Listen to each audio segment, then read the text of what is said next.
Well, for more on this, we can speak to Rami Khouri, who's Director of Global Engagement and Senior Public Policy Fellow at the American University in Beirut. And I suppose this normalization deal just reflects the deepening cooperation that we have between Arab states and Israel. Not really. It reflects the moves by a few Arab governments, and in the case of Sudan, half of the transitional government, the military half, to make transactions with an American government that has brutally strangled them economically and politically with threats and sanctions and blackmail attempts using finance and the terrorism list.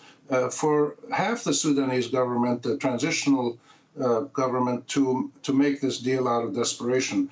Sudan is in a terrible situation with floods, budget deficits, shortages of food, oil, electricity, continued internal civil wars in different parts of the country, massive unemployment. The country is in a terrible situation. The transitional government in the middle of the 3-year transition to a democracy is holding its own, but is still shaky. Also, given the fragile nature of the Sudanese economy and the fact that many people are struggling with soaring food prices and inflation and other things, they didn't really have a choice in the matter, I suppose, is what you're saying. Well, this is this is what essentially the Americans said, look, we'll give you lots of money. You've got to accept these principles, recognize Israel eventually. They haven't recognized it yet, normalize with it. And this is what happens when you have countries without fully legitimate governments that represent the will of their people, combined with ineffective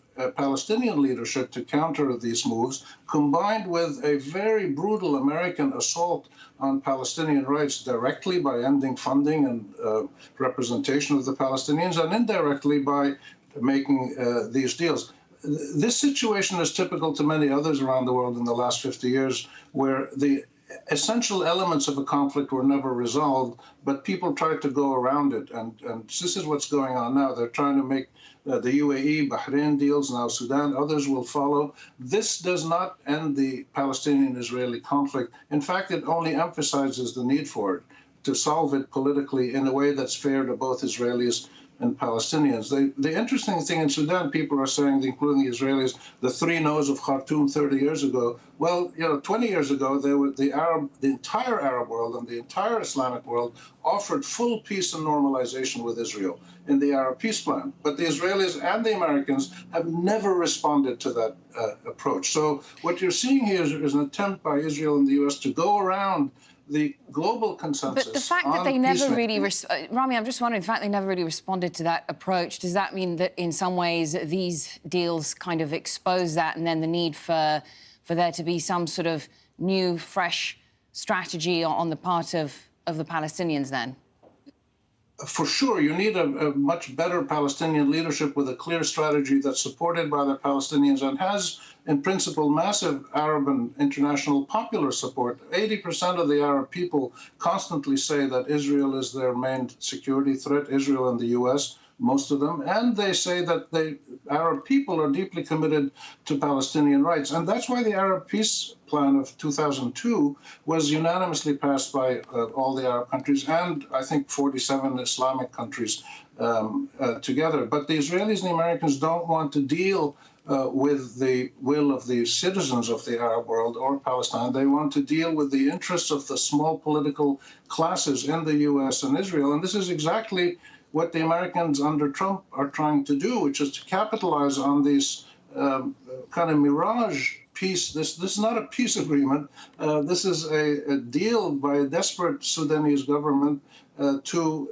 try to survive and for the well-being of the Sudanese, they probably think. But this is not going to really bring about any major new changes. The United States government also under Trump is totally mistaken that these kinds of deals will impact the elections. Pollsters in the United States that I've spoken to in the last few days here have said the people who support Trump don't support him because of what he's doing, his policies abroad. They support him for other internal reasons. The Christian fundamentalist movement, the evangelical fundamentalists who support him, have already totally been behind him. So there's no more Christian fundamentalist evangelical votes to get. And the few pro-Israeli donors, like Sheldon Adelson and others, have given huge amounts of money. They like anything that helps Israel, but they've already given huge amounts of money. So there isn't really any domestic electoral gain for Trump to get. And if he tries to push this as a great American peacemaking agreement, it's going to not resonate with anybody really in the United States. So this only emphasizes the need to go to the roots of the Arab-Israeli and Palestinian-Israeli conflict and resolve it according to a global consensus that the Israelis and the Palestinians can agree to, and that would bring about real peace. So in the meanwhile, we're going to continue to see more of these, and the danger is that this might have destabilizing effects inside Sudan at a very delicate moment in the 3-year transition period. Yes, it is a sensitive time for the country right now, isn't it? Thank you, Rami Khouri, for joining us.